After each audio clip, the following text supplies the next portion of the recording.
You ever have a day where you just said, F this job? You ever have a day where you just want to tell your boss, you know what? Stop riding my jock. You ever had that day? Have you ever had it? Have you ever just wanted to say, you know what? You know what? Not today, boss, person, not today. Well, that is what Bose is saying today. Oh no, Andy, you will not come for me with your stank faces. No, you shan't. Oh no, not the stank face at me. Not I, the the grand diva of Beverly Hills. That is what is going on with Andy and Bose at this very moment. And in case you guys have been living under a rock, you will know that the Real Housewives of Beverly Hills is in its reunion era. Okay, after a much hyped about boring season. And much of the beef for Bose has centered around her, in my opinion, initial distrust for Amanda Francis, the new character, and her business. They've even called this woman's business a cult. They've kind of insinuated to a certain degree that it's very scammy. Amanda Francis basically teaches, how to manifest money, right? And she has built a following over the years. She's written a book. I actually purchased the book. And I talked about that on the What Else Is Going On podcast, where Taria and I really did a deep dive into this. And it seems to me like, and as Bose has every right to, you should be using your social media as a platform and a way to speak out about things that you feel like are happening, right? But I always feel like she's explaining herself when she kind of gets caught up in something, or when maybe it's seen as unfavorable what she might have done in this episode. And I'm like, girl, it's Housewives, right? Like, come on, it's going to happen.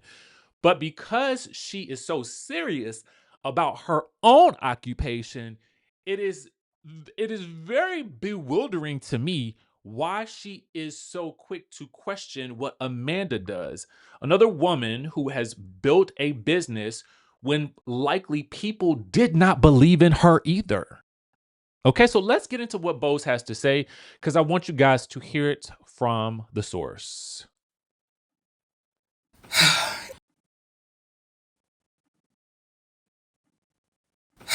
Andy Cohen, come here.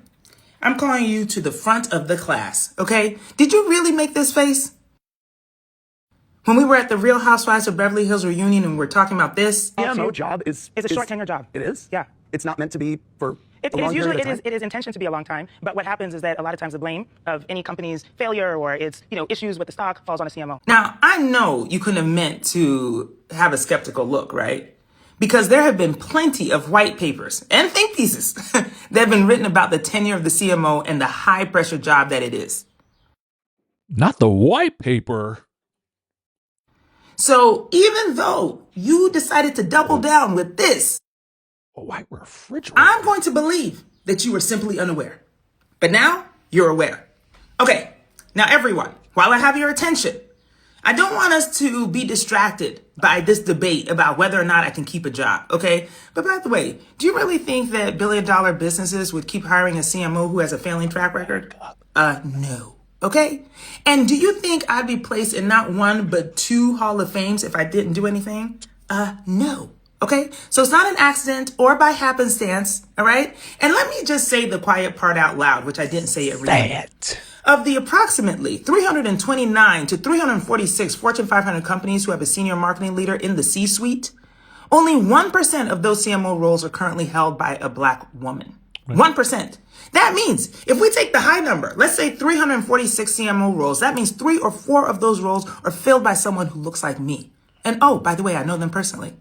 That's how small the circle is. So I hope that everyone who was skeptical is now aware of the disparity, the challenge, and the incredible amount of fortitude it takes to achieve, all right? And even though I chose to retire from corporate life, I want everyone to be aware that more than 300,000 Black women have been forced out of the workforce, not of their own volition. It is outpacing all other factions of the population. Even though Black women continue to outpace all other factions in education. Do you really think that this sounds fair? How can it be? So if you really want to debate who can and cannot keep a job, let's actually talk about that. And let's find a solution. So, in closing, I quote from the great American poet, Lil Wayne.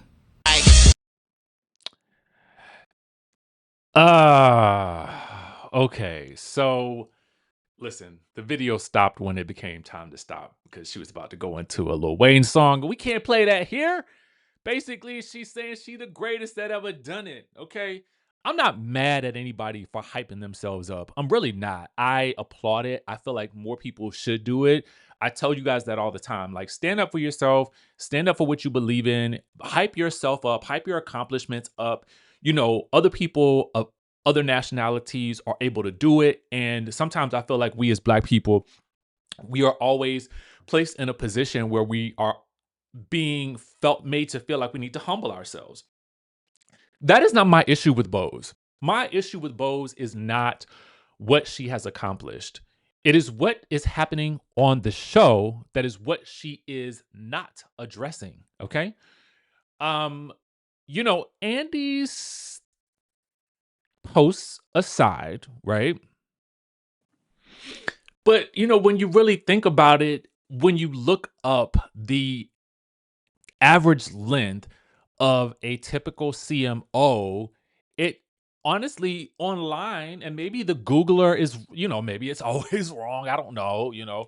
The Googler will definitely tell you that major companies, it's about 4.1 to 4.3 is reported as the shortest tenure. The context is this: while often cited as lasting only 2 to 3 years in some studies, larger company data often shows closer to 4 years, but they still hold the shortest tenure of all C-suite executives. So there are a lot of aspects of what she's saying that's true. And then it depends on the data, right? I'm not going to argue about that because honestly, that's not really the point here, right? The point, moreover, to be honest with you, is about why we got here. And to gloss over that part is the part that's most baffling to me because I feel like then we forget exactly what has happened in the season. The season has been about, you know, the women questioning what Amanda Francis does and how she got there and how she explains it to them. But why should she have to keep repetitively explaining it so that they get it? Her customers get it. Her community gets it. The cult-like following that you guys are talking about, they get it. And so for me, I just feel like from just someone who has come up in the ranks, clearly in instances where people also did not believe in you. Okay. Let's talk about some of the things that you have maybe kind of made mention of when people maybe didn't believe in you, but you still made it anyway. Bose's career to me is not what's in question. If Andy looked at her because he thought he had a different the people that he's known have had longer tenures, then that is what the subject is. But the subject then becomes in her video about something totally different. Okay. It becomes about and this is something that you obviously you cannot escape, is that she is a woman of color. She's a Black woman, right? So when we think about the context of who she is and the adversity that she faces, yes, everything that you're saying is absolutely true.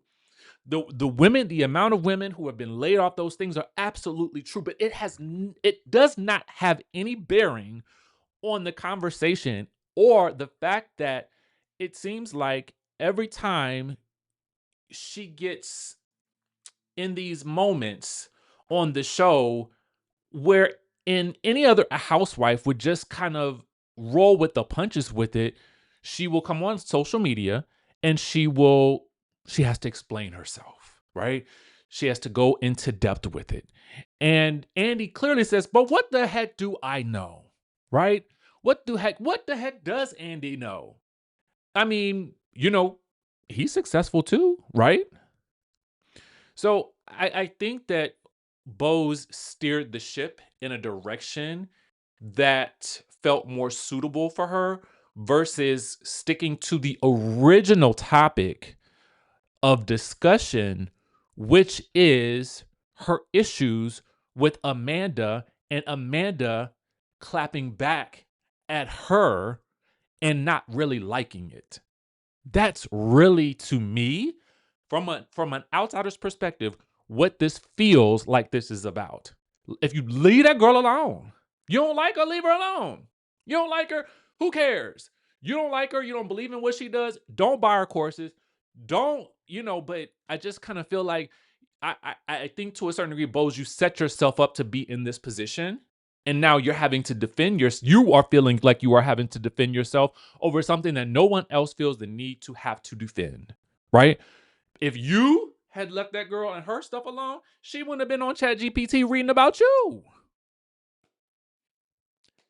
And I don't think anyone in real life was thinking any less of your accomplishments because of what she read. It was an example that even if you read something like that, that does not make it true. That was the point of it all. And we are missing that in this discussion. Anyway, y'all let me know what y'all think. It just frustrates me because I just feel like there's a lot more I could say about this, but I'm going to leave it there. I think that Bose is super successful. I think she's super smart. But I just don't always know that certain, I don't know if it makes sense. The way she maneuvers through Housewives is interesting to me. That I'll leave it at that. Okay. What do you think? Let me know in the chat.